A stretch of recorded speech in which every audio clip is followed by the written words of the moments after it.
शांति। आज 18 अक्टूबर 2024 भारत में शुक्रवार है। Today is 18th October 2024 and it's Friday in Bharat. आज की मुरली का जादुई रहस्य स्वयं को प्रेरणा देने के लिए magical secrets of today's Murli for motivating the self. आज की मुरली फिर से धारणा के ऊपर है। बहुत अच्छा लगता है, प्रेरणा मिलती है जब बाबा धारणा की गुह्य गुह्य बातें सुनाते हैं।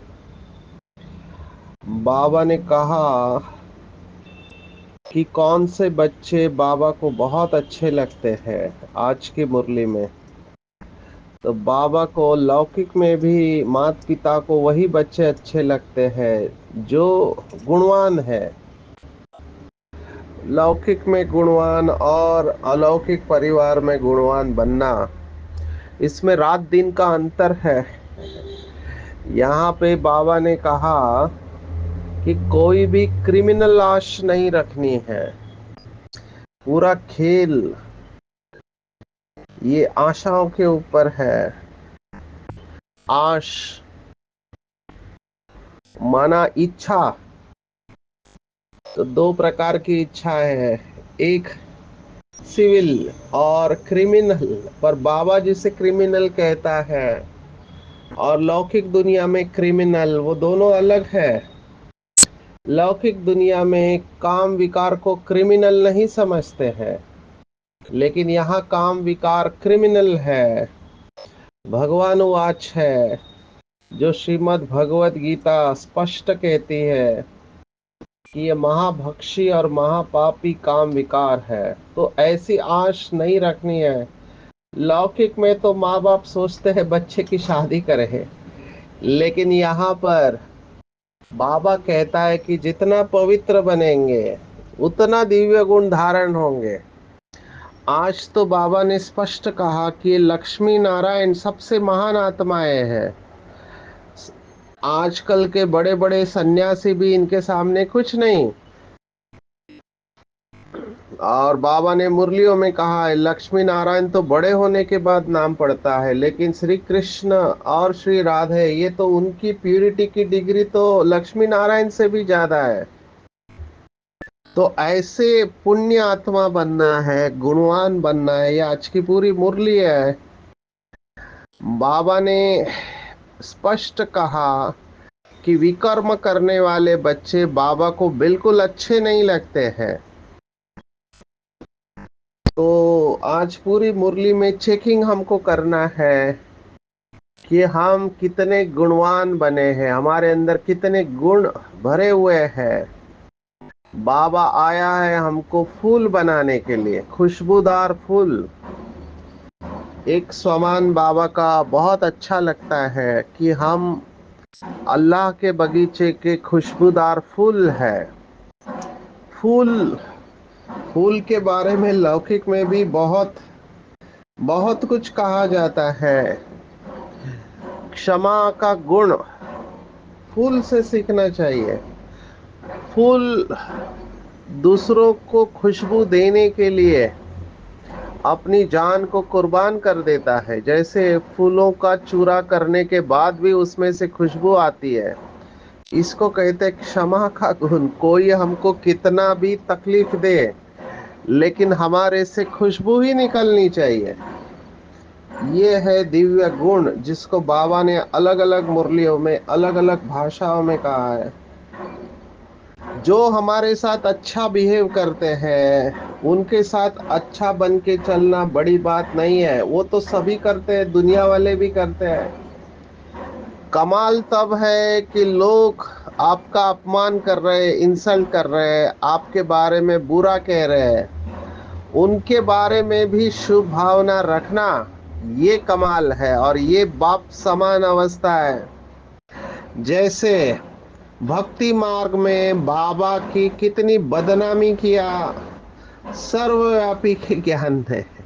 बाबा को ये सर्वव्यापी की बात बिल्कुल अच्छी नहीं लगती कि बाबा को बताया कण कण में है भगवान। मेरे में भी, तुम्हारे में भी है, जानवर में भी, कुत्ते में भी है। तो बाबा की कितनी ग्लानि कर दी। और सबसे बड़ी ग्लानि तो ऐसे कहते हैं कम्युनिज्म, रशिया में उन्होंने कहा भगवान है ही नहीं। तो ये और बड़ी ग्लानि है। तो जब इतनी धर्म ग्लानि होती है तब भगवान को धरती पर आना होता है। लेकिन बाबा ने इतनी ग्लानि करने के बाद भी बच्चों को कहा कि बच्चे मेरे भी मालिक हैं और मालिक बच्चों को मैं सलाम करता हूँ। तो ये है बाप समान अवस्था। तो हमको ऐसे बाप समान बनना है, लेकिन इसके लिए बहुत अच्छी अवस्था चाहिए। बाबा का एक टाइटल है सुख करता दुख हरता, माना वो दुखों को दूर करता है, सबको सुख देता है। तो मैं ये चेकिंग अपनी हमेशा करता हूँ, बहुत बाबा के बच्चे भी करते होंगे, कि अगर हम कहते हैं कि हमको सिखाने वाला भगवान है तो हम किसी को दुख कैसे दे सकते हैं। आज एक बहुत बहुत डीप पॉइंट बाबा ने कही है कि मन वचन कर्म से अपनी जबान पर बड़ी खबरदारी रखनी है। अभी जबान पर खबरदारी रखनी है माना क्या? और जबान तो कर्मना कर्मेंद्रिय है, तो मनसा में जबान पर खबरदारी रखनी है, इसका क्या मतलब हुआ? तो बाबा के भाव को समझना चाहिए। लौकिक दुनिया में भी ऐसे कहते हैं, बहुत सारे लोगों ने बोल के ऊपर बहुत सारे बातें संतों ने भी बताई हुई है। लौकिक में कहते हैं कि मनुष्य एक दुकान है और जुबान उसका ताला है।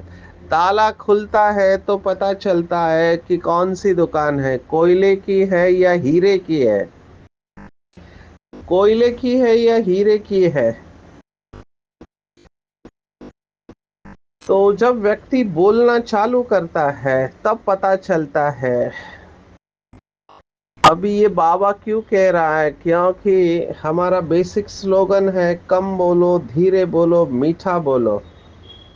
कभी बाबा ने ऐसे कहा नहीं कि कड़वा बोलो या जोर से बोलो या ज्यादा बोलो।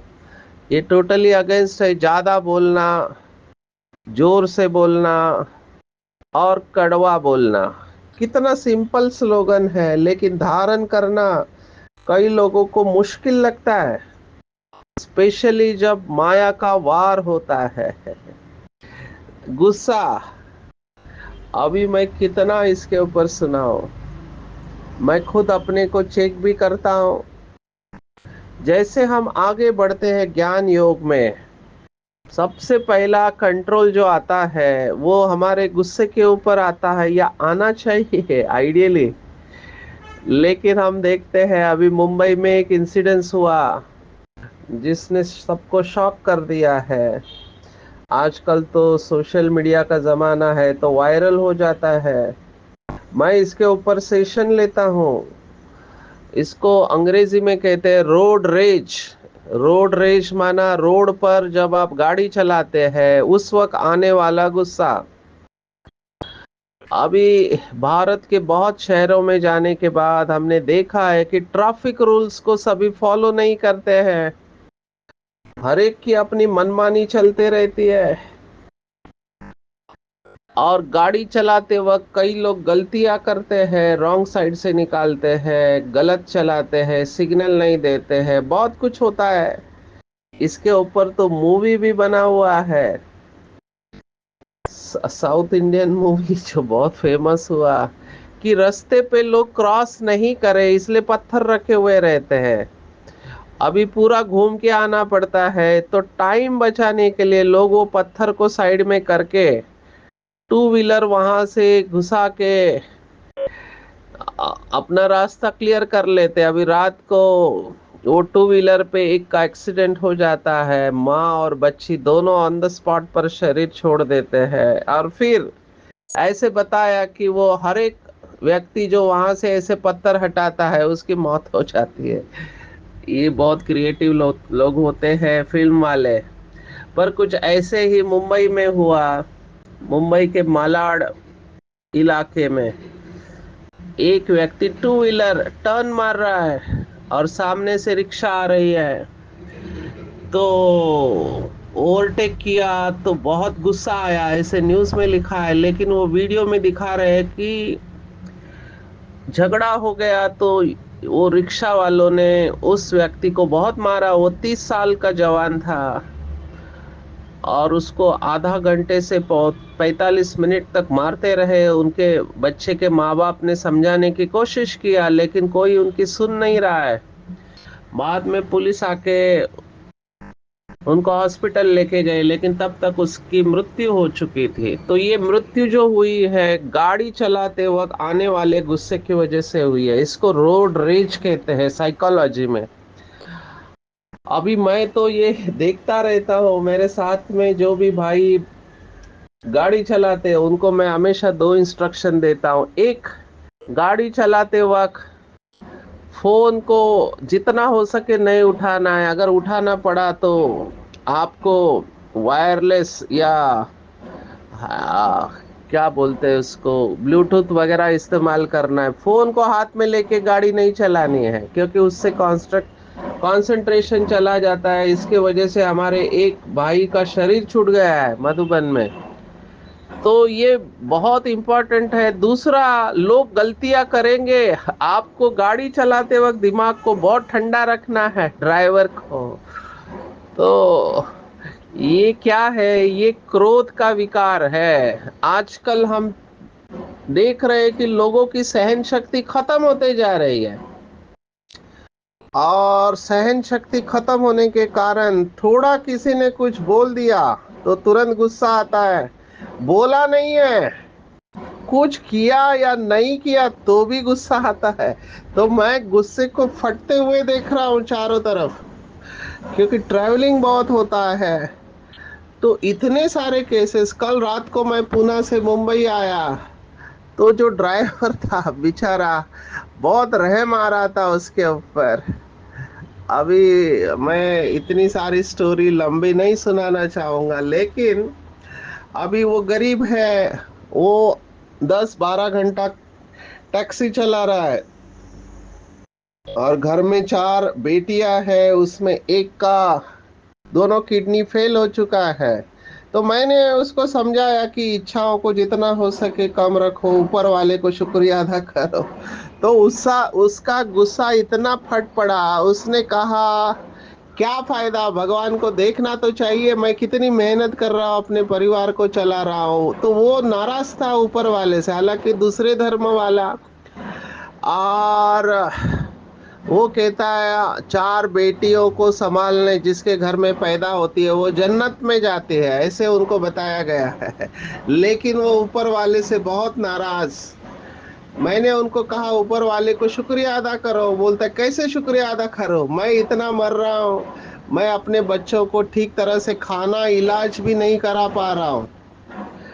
तो उसका गुस्सा देखते बनता था, और ऐसे लगता था कि जो लोग गाड़ी चलाते वक्त गड़बड़ करते वो उधर ही मारामारी करेगा। और उसने फिर एक्सेप्ट किया कि मुझे बहुत गुस्सा आता है और मैंने बहुत लोगों से मार भी खाया हुआ है। तो मैंने उसको ये वीडियो दिखाया कि क्या हो सकता है। उसने कहा बात तो ठीक है, लेकिन मेरा गुस्सा कंट्रोल के बाहर हो जाता है। इसलिए मुझे ये बात बहुत इंपॉर्टेंट लगती है। हम बाबा के बच्चों को भी ये बात ध्यान में रखनी चाहिए कि अपनी जबान पर बड़ी खबरदारी रखनी है। कभी भी गुस्से के वश ऐसा कोई शब्द नहीं बोलना है जिसके लिए बाद में पश्चाताप करना पड़े। वाचा और कर्मणा, ये बहुत इंपॉर्टेंट बात है। मनसा में बाबा शुरुआत में कहता था कि मनसा में तूफान आएंगे लेकिन कर्मणा में नहीं आने देना। अभी तो मैं कहूंगा मनसा में भी नहीं आना चाहिए, क्योंकि फाइनल स्टेज है, मार्क्स देने का टाइम है। शिव बाबा मार्क्स दे रहा है सबको कि किसको मैं राजा की कैटेगरी में रखूं, किसको रॉयल फैमिली, किसको साहूकार। तो हमारी जो अवस्था है प्रैक्टिकल, जब हम दूसरों के संबंध संपर्क में आते हैं, वो हमको मार्क्स देगी कि हम कर्म कैसे करते हैं। इसलिए ये जो खबरदार रखना है, ये बहुत इंपॉर्टेंट बात है। मैंने ये तो बाहर के उदाहरण दिए, अभी मैं कितना सुनाऊं। अब भी पूना में ऐसे ही घटना हुई, हमको लेट हुआ है प्रोग्राम को। ये एक और बात ध्यान में रखनी है, प्रोग्राम के लिए समय से पहले निकलना है, क्योंकि आप लेट निकले तो आपके ऊपर टाइम का प्रेशर होगा, आप फास्ट चलाने की कोशिश करेंगे और फिर आपका गुस्सा बढ़ते जाएगा। तो वो जो आत्मा गाड़ी चला रही थी, सामने वाला घुसने की कोशिश कर रहा है तो इसको गुस्सा आया, और गुस्से में फिर एक दूसरे को देखा जाता है, कई सारे शब्द बोले जाते हैं। इसलिए बाबा ये जो कह रहा है, अपनी जबान पर बड़ी खबरदारी रखनी है, क्योंकि गुस्से में व्यक्ति, उसका दिमाग काम नहीं कर रहा होता है। हम कहते हैं गुस्सा चंद क्षण का पागलपन है, कुछ भी हो सकता है। हाथ में जो चीजें होती है लोग फेंक कर मारते हैं, इसको एक्सट्रीम एंगर कहा गया है। चीजें फोड़ते हैं, कई लोग टीवी फोड़ते हैं, मोबाइल फोड़ते हैं, क्या क्या नहीं फोड़ते, किसी का सिर भी फोड़ देते हैं। ये जो केस हुआ, तो मैं इसके ऊपर चिंतन करने लगा कि क्या ऐसा करे।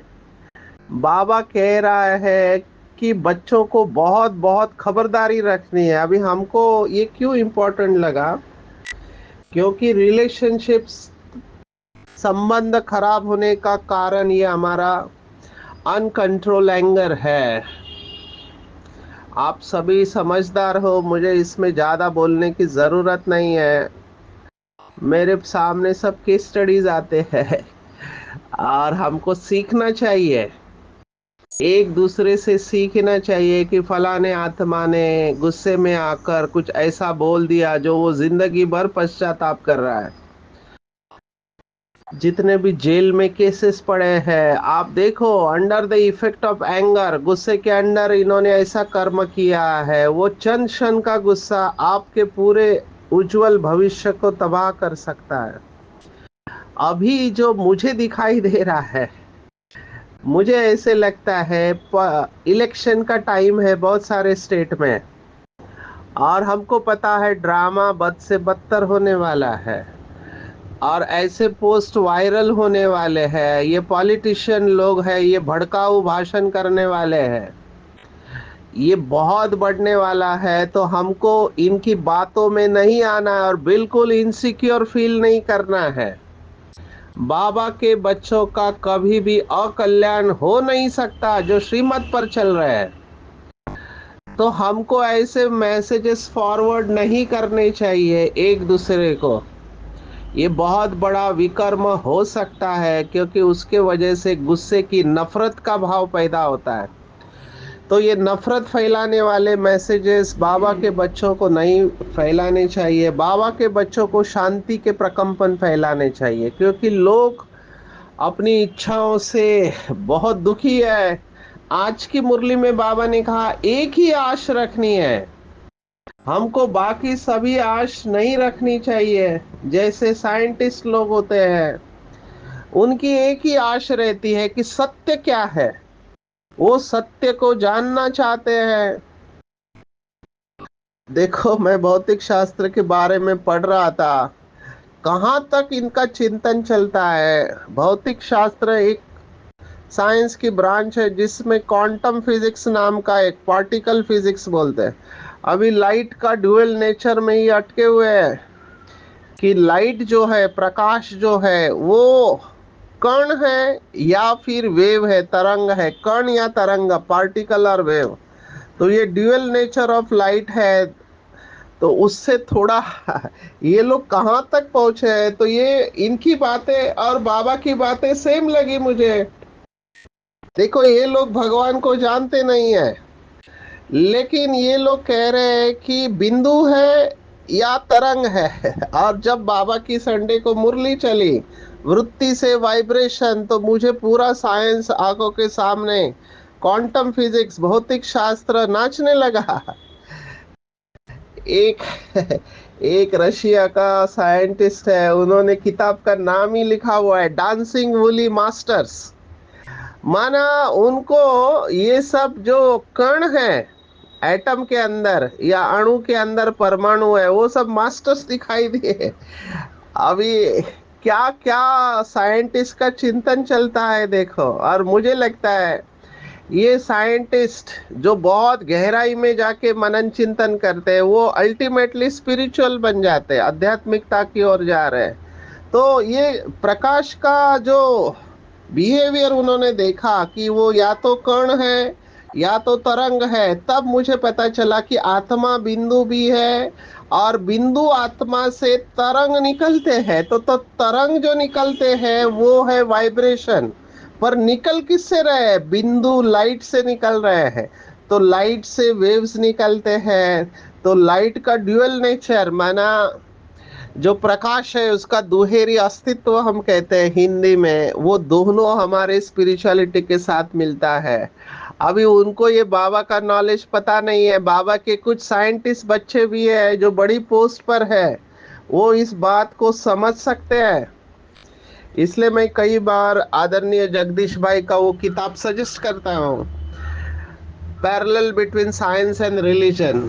तो आदरणीय जगदीश भाई ने दोनों के अंदर जो पैरेलल है वो बताया है कि भौतिक शास्त्र क्या कहता है और अध्यात्म शास्त्र क्या कहता है, और कैसे ये फंसे हुए हैं इसके अंदर। तो मुझे बहुत इंटरेस्टिंग लगा ये कि साइंस भी देखो हमको वहां तक लेके जा रहा है। तो बाबा क्या कह रहा है, ये लोग सत्य जानना चाहते हैं लेकिन बेचारे सत्य से कोसों दूर है। लेकिन बाबा के बच्चों की एक ही आश रहनी चाहिए, बाकी सब आश हमको समाप्त कर देनी चाहिए। बाबा ने आज का क्रिमिनल आश नहीं रखनी है, माना विकारों की आश, ज्यादा धन चाहिए, महल माड़िया। देखो लौकिक में भी जो तपस्वी होते हैं वो इन सबको छोड़ते हैं, क्योंकि उनको पता है कि इसमें बुद्धि जाने वाली है, और इसमें बुद्धि गई तो हम अपने लक्ष्य से दूर हो जाएंगे। जैसे कल बाबा ने कहा नवाबी नहीं चलानी चाहिए अपनी, क्यों बाबा ये कह रहा है? मुझे कई लोगों ने प्रश्न पूछा इसके बारे में, तो मैं एक ही जवाब दे रहा हूँ, और इसको आप ध्यान में रखना। ये हमने फार्मास्यूटिकल इंडस्ट्री में सीखा है। जो बड़े बड़े मैनेजिंग डायरेक्टर है उनका ये प्रिंसिपल रहता है कि कभी भी आपको जीवन में डाउट आता है क्या करना चाहिए क्या नहीं करना चाहिए, तो सिंपल फॉर्मूला है, back to the basic. Basic में आ जाओ आप। और बेसिक क्या कहता है? हमारे लिए बेसिक है ब्रह्मा बाबा की जीवन कहानी।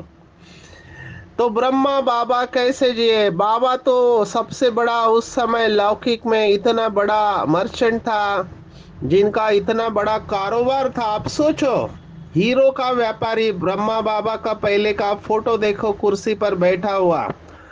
अभी इतना बड़ा हीरो का व्यापारी एक धोती कुर्ता पहन के एक छोटी सी झोपड़ी में क्यों रह रहा है?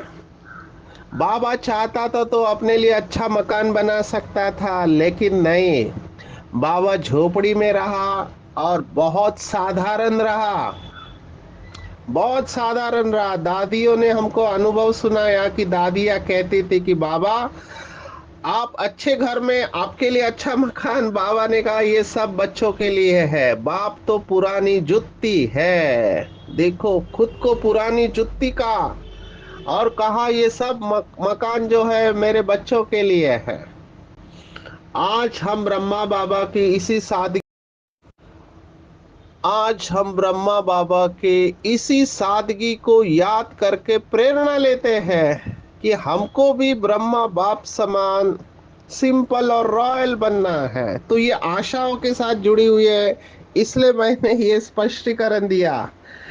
वो साइंटिस्ट अल्बर्ट आइंस्टाइन, जिसको मिलेनियम साइंटिस्ट कहा गया है, जिसने थियरी ऑफ रिलेटिविटी दिया, उनका कोट है बहुत famous, I want to know that one thing by knowing which everything else can be known. मैं वो एक चीज जानना चाहता हूँ जिसको जानने के बाद बाकी सब जान सकते हैं। ये देखो, ये बहुत फोकस चलने वाले साइंटिस्ट है।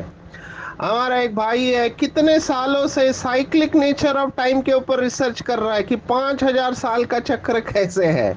अभी बहुत साल से हम उनको देख रहे हैं। तो ये साइंटिस्ट का लक्षण होता है, एक ही बात को लेके गहराई में चले जाते हैं सालों तक। अभी ये आइंस्टाइन मरते दम तक, उसको अभी तक वो पता नहीं चला हिडन वेरिएबल क्या है, और उनका शरीर छूट गया है। तो ऐसे आज बाबा ने कहा कि शांति की शक्ति की गहराई में आपको जाना चाहिए। अब ये बहुत बड़ा रिसर्च हो सकता है। शांति की शक्ति, शांति की शक्ति बहुत बड़ी पावर है। बाबा के कुछ बच्चे इसके बहुत गहराई में जा रहे हैं। एक बाबा के बच्चे ने अनुभव सुनाया कि वो ज्यादातर मौन में रहता है। बाबा के ऐसे भी कई बच्चे हैं जो कई साल तक बोले नहीं है, केवल अपना काम करके डिटैच रहते हैं। तो इस आत्मा ने अनुभव सुनाया कि वो अपना काम कर रहा है माउंट आबू में, लेकिन उनको मुंबई में जो बातें चल रही है वो सुनाई दे रही है। तो ये सिद्धि है। इस सिद्धि को अंग्रेजी में कहते हैं क्लियर ऑडियंस। क्लियर ऑडियंस माना दूर की आवाज सुनाई देना। एक ऐसे ही क्लियर वोयंस कहते हैं अंग्रेजी में, माना दूरदृष्टि जिसको कहते हैं, कि दूर की बातें आप देखते हो अपनी स्थूल आंखों से। ये सब पावर्स कहाँ से आते हैं? शांति की शक्ति से आते हैं। ये शांति की शक्ति सर्वश्रेष्ठ शक्ति है। शांति की शक्ति से ही और सब शक्तियां निकली है। देखो बाबा कितनी बड़ी बात कह रहा है। दो अंग्रेजी के शब्द बाबा ने हम सबको दिए, साइंस और साइलेंस। तो साइंस का आधार भी साइलेंस है। ये बाबा ने कितने बार कहा हुआ है। जितने भी रिसर्च हुए हैं, मैं तो इसके ऊपर सेशन लेता हूँ, इसलिए आपको सुना रहा हूँ। बहुत सारे साइंटिस्ट को नींद में पता चला है सत्य के बारे में, या बहुत गहराई में जाने के बाद। सेरेंडिपिटस, अभी अंग्रेजी शब्द थोड़ा कठिन है, माना अचानक वो खोए हुए हैं और उनको पता चला। जैसे आपने अगर सुना होगा यूरेका, वो पानी के टब में बैठा हुआ है और अचानक उसको आविष्कार सूझता है, और वैसे ही बिना कपड़े के वो भागता है।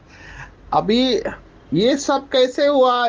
हम इसको कहते हैं एक alter state of consciousness, ASC बोलते हैं। कि आप जब ऐसे अल्टर स्टेट ऑफ कॉन्शियसनेस में, माना एक चेतना की अवस्था में होते हैं, तब आपको ये सब टच होता है, जिसको बाबा का शब्द है टचिंग। कई बाबा के शब्द कहते हैं, बाबा के बच्चे कहते हैं कि बाबा ने मुझे टच किया। अमृत वेले को बहुत सारी बातें बाबा अपने बच्चों को डायरेक्शन देता है। जिसकी बुद्धि क्लीन और क्लियर होती है वो कैच करते हैं। तो जो एक वाक्य सुन के मैं यहाँ रुकना चाहूंगा कि जो दुनिया वाले असंभव समझते हैं, जैसे पवित्र रहना दुनिया में असंभव समझते हैं, लेकिन बाबा के बच्चे संपूर्ण पवित्रता को धारण कर रहे हैं। वो तो ब्रह्मचारी रहना बहुत बड़ी बात नहीं है, ब्रह्मचारी बनना माना ब्रह्मा के आचरण पर चलना, ये सबसे बड़ी बात है। मन वचन कर्म से संपूर्ण पवित्र बनना, ये बहुत जरूरी है। तभी हम गायन और पूजन योग्य बन जाएंगे, क्योंकि तभी हम सभी को मर्यादा में रहते हुए सुख और शांति देने के लायक बनेंगे। तो जो बाबा सुनाता है उसे सुना अनसुना नहीं करना है। आगे चलकर ऐसा समय आएगा, बाबा ने कहा कर्फ्यू लगेगा, जो कहाँ भी आ जा नहीं सकेंगे। हमने ये कर्फ्यू का अनुभव किया कोविड में, कि हम कहीं भी आ जा नहीं सकते थे। इसलिए अभी अज्ञान को छोड़ना है, भक्ति मार्ग का अज्ञान। ये जो गुड़ियों की पूजा करते हैं ये अज्ञानी कहेंगे। गणेश सरस्वती माँ को डुबोते हैं। बाबा पूछ रहा है कि तुम ये क्या करते हो। बाबा हमारी अंधश्रद्धा मिटा रहा है। हमको लक्ष्मी नारायण की तरह महान बनना है तो कर्मेंद्रियों को जीतना है। पूरी मुरली में टेको मैं कहूंगा कि हमारा लक्ष्य है बाप समान तीन बातें। बाप समान, माया जीत, प्रकृति जीत और कर्मेंद्रिय जीत बनना है। और दूसरा टाइटल गायन और पूजन योग्य बनना है। जब हम इतने दिव्य गुण धारण करेंगे जो बाबा की नहीं, ब्राह्मण परिवार की नहीं, सभी की दुआएं लेंगे, दुआएं लेकर हम आगे बढ़ेंगे। तो आज की पूरी मुरली में टेक होम है कि बाप समान गुणवान बनना है। बाबा हमें फूल बनाने आया है। मैं सुख करता दुख हरता बाप का बच्चा हूँ। मैं किसी को दुख कैसे दे सकता हूँ। मन वचन कर्म से अपनी जबान के ऊपर कंट्रोल रखना है। सुना अनसुना नहीं करना है। विकारों के वश कोई भी ऐसा पाप कर्म नहीं करना है। क्रिमिनल आश नहीं रखनी है। एक ही आश रखनी है, मुझे पावन बनना है। और असंभव को संभव करने के लिए शांति की शक्ति की गहराई में जाना है। सबको मर्यादा में रहते हुए सुख देना है। अच्छा, ओम शांति।